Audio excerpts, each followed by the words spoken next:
Alors on m'a demandé une petite vidéo sur les étapes de la récompense parce que les gens pensent qu'on récompenser à la balle, c'est toujours la même chose. Et on va essayer d'expliquer quelles sont les étapes de la récompense à la balle et pourquoi il est important de respecter ces étapes et là où ça peut nous amener. Alors, la première des choses, on va voir ça avec notre cobaye favori, Fabien et Lucky. La première des récompenses, c'est quand le chien suit la balle. Donc par exemple, quand elle est placée sous le cou et que le chien l'a vue et il va la regarder et il va faire quelque chose en la regardant. Donc par exemple, tu me fais une horloge, voilà. Voilà, donc là, je sens que le chien est très tendu vers la balle, voilà. Et là, il est à la fois dans le positionnement qu'on lui a demandé, mais il est bien sûr, il est fixé sur la balle. Hop, on lui donne. Ok. Viens. Voilà, alors on la récupère. Viens.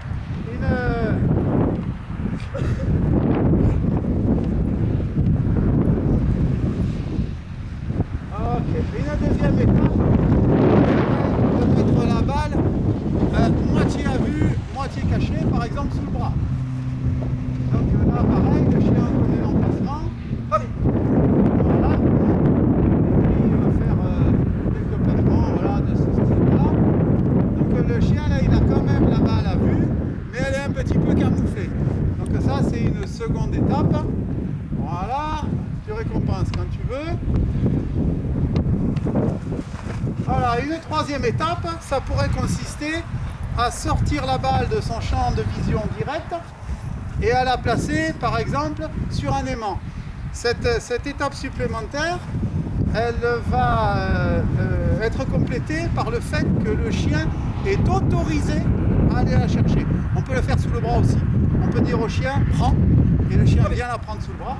Mais là, on l'a mis, donc tu peux te tourner pour qu'on la voie. Voilà, donc là le chien, on voit que l'avantage c'est que ça a reculé le chien. Mais si on change et qu'on met cette balle ailleurs, enfin, il va glisser, attention, il est un peu trop derrière. Donc voilà, il faut lui faire un petit peu oublier ce truc-là. Il n'a pas fait depuis longtemps. Ok. Voilà, donc là il est un peu à vue, un peu. Voilà, nickel. Voilà, ça y est, là il se remet dans son travail, donc il quitte la balle de la vue. La vue de la balle, pardon, et puis il est prêt pour intervenir, pour aller la prendre. Tu te mettras de notre côté pour qu'on voit bien quand le chien recule et va la prendre, quand tu veux. Ok, et donc le chien va se servir. Une étape suivante, ça peut être de travailler ce qu'on appelle un conflict training, c'est-à-dire avec le centre d'intérêt qui est à l'opposé de ce qu'on demande au chien. C'est-à-dire que Fabien va prendre la balle dans sa main gauche, l'écarter et demander au chien d'avoir le regard sur lui.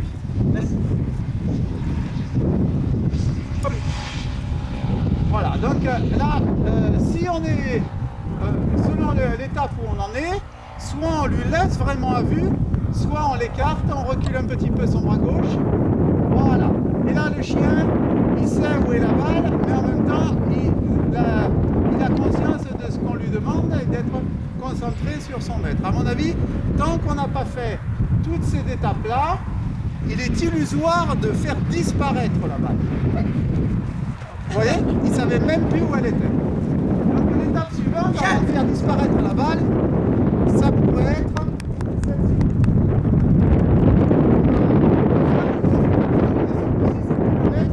Qui tient la balle. C'est moi. Ok.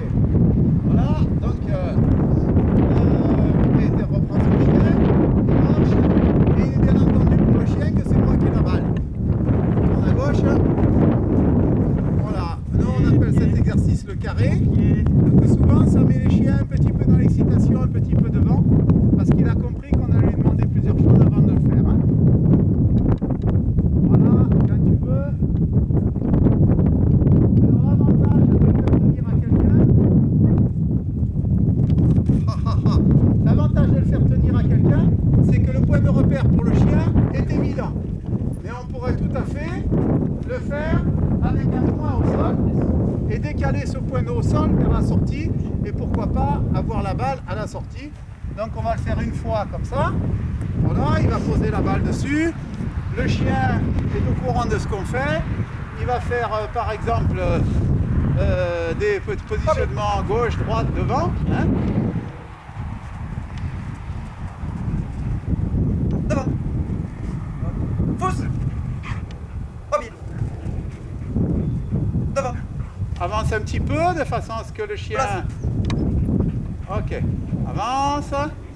Et puis quand ça te paraît... Là on a vu qu'il y avait un coup de tête du chien. Ça veut dire je sais parfaitement Devant. où est la balle. Devant. Ok. Place. Devant. Et tu peux envoyer. Voilà, alors cette chose-là, on peut la transposer toujours sans que le chien voit disparaître la balle. On peut tout à fait envoyer cette balle ailleurs. Par exemple, il va permettre à son chien de regarder. Voilà, l'extérieur du terrain.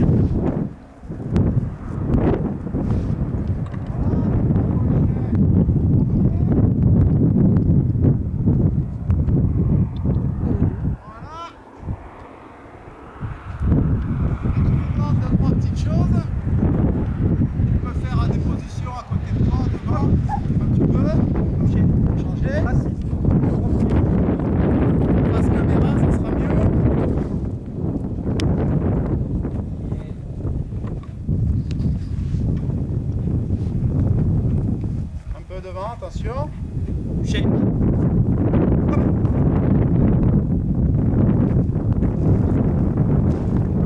Debout. Assis. Touché. Balle. Voilà, le chien il sait parfaitement où est la balle. Et il a pas compris que la porte était ouverte. Voilà. Bien. Ok. Et quand on est seulement à ce moment-là, on peut se permettre d'avoir la balle dans la poche. Et le chien sait que la balle sortira quand on aura fait l'exercice qu'on a prévu avec lui. Donc on range la balle, on l'essuie, parce qu'elle est pleine de barbe. Je ne sais pas d'où il a pu prendre cette habitude. Voilà. Donc là, il n'y a rien qui dépasse. Et c'est clair pour le chien que la balle est en possession de Fabien. Donc ça, c'est une étape de travail et elle sortira lorsque on sera content de lui. Donc on fait 2-3 petites choses, ce qu'on veut. Bouge. Au pied. Bouge. Au pied. Ok.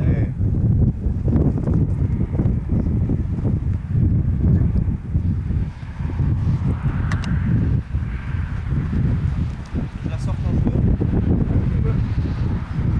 Ah. Voilà, donc là le chien il est à l'écoute de ça. Nous on pense que ça n'est pas suffisant et qu'il faut introduire une récompense, on appelle ça en triangle, avec des actions qui sont à faire par le chien, toujours pour le travail groupé, hein, pas simplement pour le travail collectif. Et un chien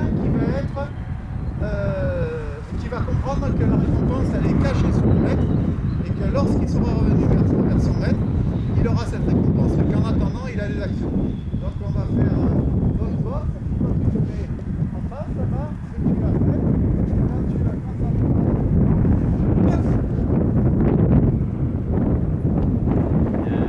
Box. Bien au milieu, hein. Assis. Assis. Box. Voilà, ce que ça apprend au chien, Box. c'est qu'il y a un travail à faire, que la récompense est sur le maître et ça Ok. lui permet. Ok. Et ça lui permet de savoir que le travail se fait en dehors du maître et que la récompense aura lieu sur le maître. Alors la récompense, elle n'a pas toujours lieu sur le maître. Et c'est ce qu'on appelle la récompense en double triangle. Où la récompense, elle est à vue, mais le maître est juste la clé.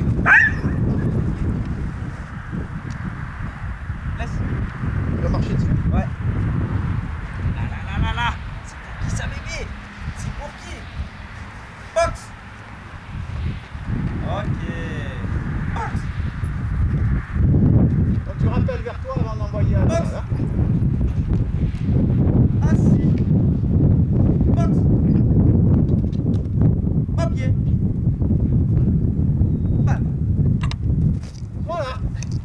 il a tout pris.